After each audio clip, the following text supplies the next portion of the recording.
All right. Hey, good afternoon, folks. Once again, we are back taking a look at the tropics. Today is Tuesday, September 10th, 2024. This is your afternoon update on Tropical Storm Francine, our storm in the western Gulf of Mexico, now starting to move towards Louisiana, expected to landfall as a hurricane on Wednesday and early Thursday, and then move up into the Tennessee Valley towards the weekend. So we got a lot to cover on Francine. That's the only main player in the Atlantic Basin this evening. We do have another area of interest starting to brew out in the main development region, but this is a slow mover, and it's going to be a while before this moves anywhere close enough to have to worry about. So today's video will just be Francine. This is the afternoon advisory from the National Hurricane Center, 2 p.m. Eastern Time. Maximum sustained wind still 65 miles an hour, still a tropical storm today. Movement now definite to the northeast at 9 miles an hour. It has made that turn and is now moving directly towards Louisiana. The overall theme today has been a eastward shift in the guidance and in the cone from the National Hurricane Center.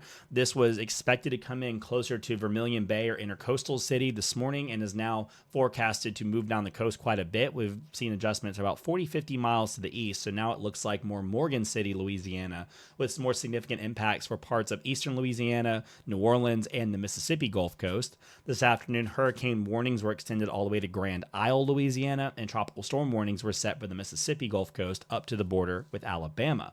So Francine has not dramatically intensified today. The system started really looking good yesterday afternoon. It had that little half shrimp look. It built a nice little inner core. You can see a primitive eye wall on the Brownsville radar. We kind of had a lot of ingredients to think this was really going to go off. But then it started getting in a lot of dry air from Mexico. That continental dry air just started pouring into the storm. And sometimes that's hard to detect since your cirrus shield sometimes masks the water vapor imagery beneath.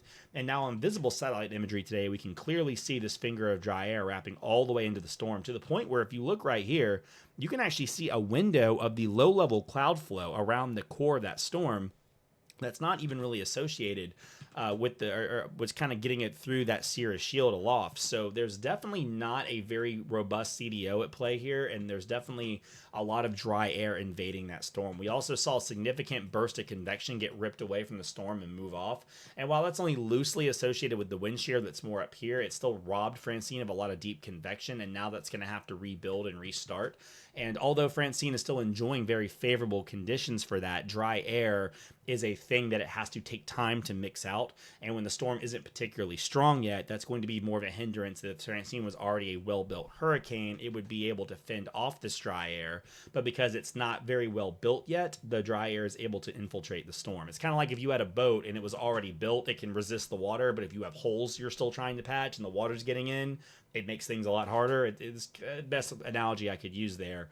But dry air is still definitely causing Francine some issues, and the storm is still trying to fight that off. Now, hurricane hunters are finding this intensifying a little bit. The pressure has fallen slightly to at least 987 millibars in the last fix they had this afternoon. So we are seeing some intensification, and we're still seeing plenty of 50 to 60 knot flight level winds on that east side of the storm. There's a nice swath of the east side of Francine that is still quite strong. So although the back side of the storm isn't particularly scary, that east side of the storm, again, this is going to be a very eastern weighted storm, is still fairly strong. It's a healthy tropical storm, and it still has a good amount of time over some very deep warm ocean water and is still enjoying mostly being clear of that wind shear that's lurking over the Gulf Coast.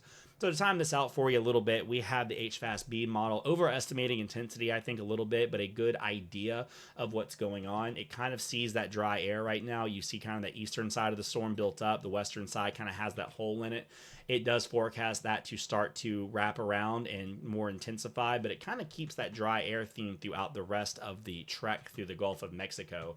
The pressure is lowering on this model. I think it might be doing it over a tad bit, but it does show that Francine will continue to build thunderstorms and build inner core a little bit, will become a hurricane sooner than later.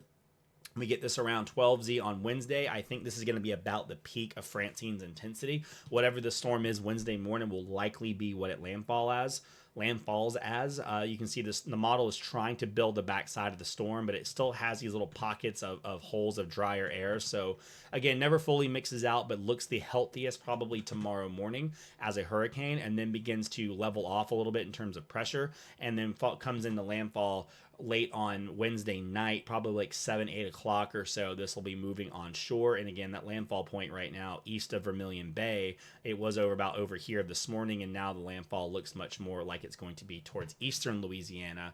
And we can see by this point a lot of heavy weather moving into the Gulf Coast and New Orleans area. And even before that, you can see periods of bands of heavy thunderstorms and supercell thunderstorms rotating on station. These will be more often on throughout the day on Wednesday along the Gulf Coast, but heavy weather will already be pushing on shore of Francine by tomorrow morning, say around sunrise, maybe even before for parts of southeast Louisiana. And then the storm continues to push in, and then going into early Thursday morning, still some heavy weather across the Gulf Coast.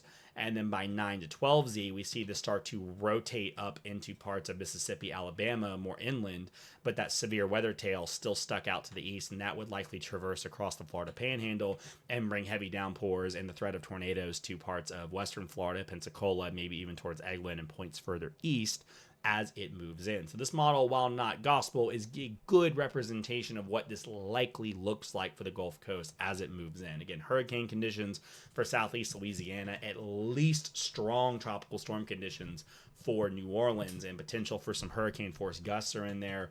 Likely low-end tropical storm sustained for the Mississippi coast with some mid-level tropical storm like 50-55 knot gust potential, and then more of a low-end tropical storm not sustained from Alabama or Florida, but those gusts could be 40-45 miles an hour at times.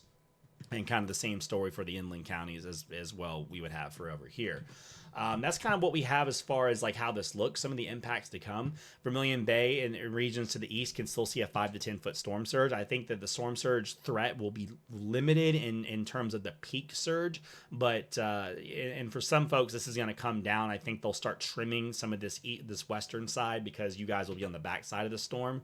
But don't think that this little area where this comes in could get a fairly healthy storm surge from this storm, even if it's not the strongest, just given the trajectory and forward motion. We think that could be pretty intense when it comes in. And 3 to 5 feet all the way over for parts of the eastern facing shores of Louisiana and for Mississippi. So a lot of water rise for the Gulf Coast over here as well. And Mobile Bay could now be even getting in that 2 to 4 foot range with that kind of southeast wind pushing in ahead of the storm, and some tidal flooding and whatnot could definitely be a thing.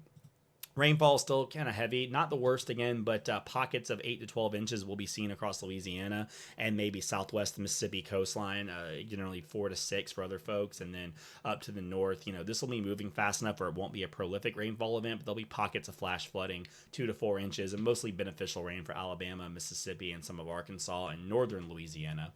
And then finally, we can't discount the threat of tornadoes. A slight risk has been issued from the Storm Prediction Center tomorrow, a 5% risk area for tornadoes. Again, east weighted.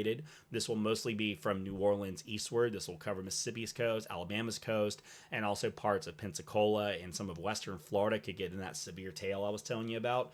Definitely could see some tornadoes and several tornado watches issued with this. So would not be discounting that threat. But that's kind of the big threats of this hour. Again, I think that we'll see a little bit more of an eastward adjustment. The current afternoon statistic and dynamic guidance is all on the right side of the Hurricane Center's official track. So I think you'll see another bump here in an hour or two when the next cone comes out. And again, I think intensity is pretty well set. I don't think this is going to go much past the ceiling of Cat 2. I think like right about Cat 2, Cat 1 border is the ceiling for this one, given what we've seen this afternoon. And then this will likely level off or maybe even weaken slightly. But again, I want to caution the eastern Gulf Coast. We're talking about New Orleans, Mississippi, and Alabama. All that weather's going to clock around this thing. It's going to come in Wednesday morning, and it's going to be pretty nasty at times. So, especially for southeast Louisiana, you're getting a hurricane. But a lot of folks that are not that close to this landfall need to be reminded and understand this is going to be a pretty nasty hit when it comes in, given the forward speed and given the structure and setup of the storm. So that's what I got for you guys this afternoon on Tropical Storm Francine. Again, probably going to be a hurricane either at 5 or 11 p.m. Hurricane tomorrow, levels off, makes landfall, and then we take it from there. We'll watch the rest of the Atlantic as it goes out, and we'll have updates throughout the night on the Facebook page. And then by tomorrow, this will probably be moving in, but we may have one more video. We'll see how it goes. So that's what I got for you guys today. As always, thanks for watching, and have a good one.